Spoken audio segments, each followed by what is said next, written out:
Lunchtime can be scary. Kids clamber to get in line. Food is new.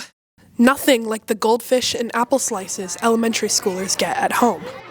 Chef Robert Velarde knows this. He's been working at Concord Elementary for 13 years. I always liked to cook, always loved it. I started cooking as soon as I got out of high school professionally. I worked at the high school for 5 years, from 2003 to 2008. I was their kitchen manager. I left for 4 years and I went to a different contract food service company as a area chef, where I had 23 colleges and businesses that I supported. Throughout his time at the school, Chef Robert has witnessed all forms of lunchroom anxieties. From the food to the vibes, he wants all students to feel like the cafeteria is a safe space. When you look at him and you talk to him, you know that he absolutely loves what he does. And it just joy. He's always smiling. He's always excited to see the kids, excited when we come into the lunchroom.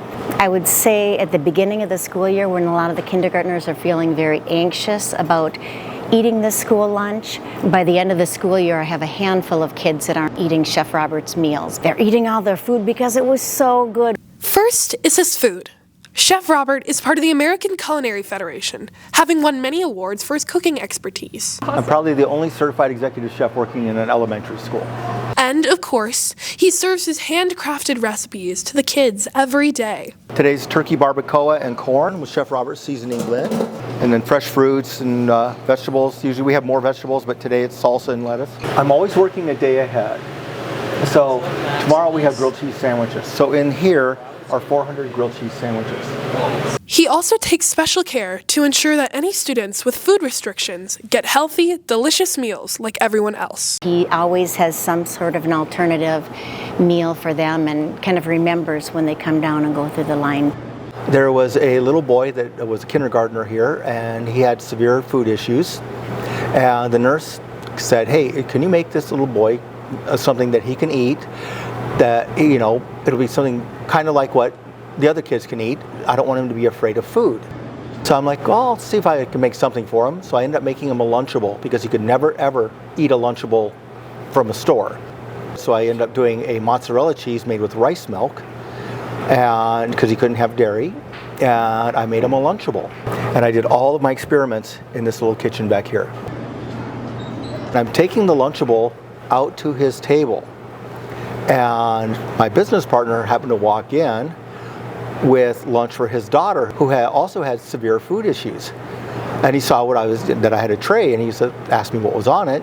I told him what was going on, and he said, can you make a pizza you think that my daughter could eat? And I was like, well, I don't know why not. I'll give it a try. And so he gave me some vegan cheese that his daughter could eat.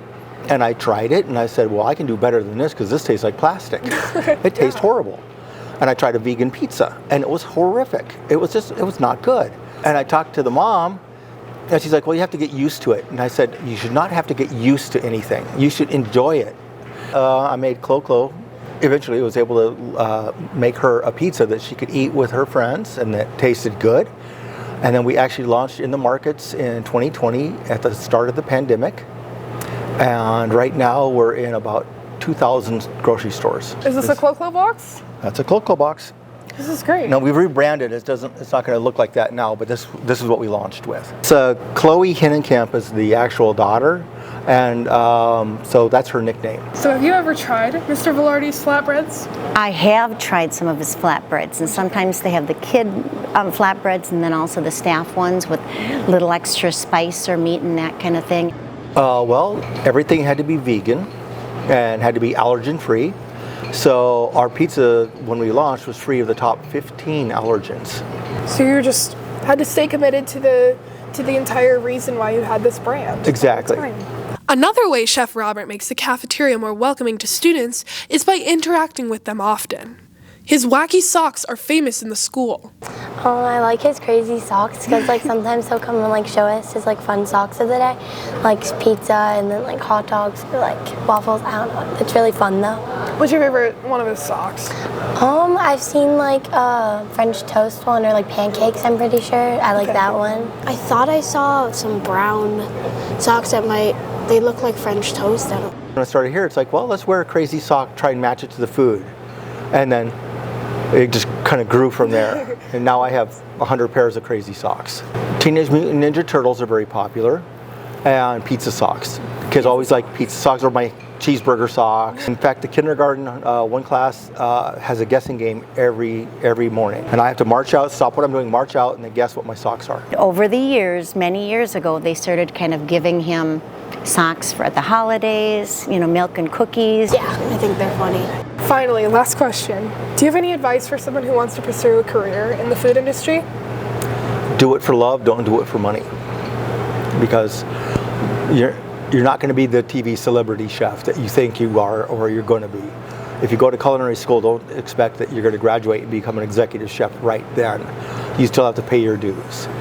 Do it for love, do it for the passion, and do it for fun. You can make a living at it, but don't expect to be a millionaire. You know, just do it for love. Layla Scoll, Zephyr's Report.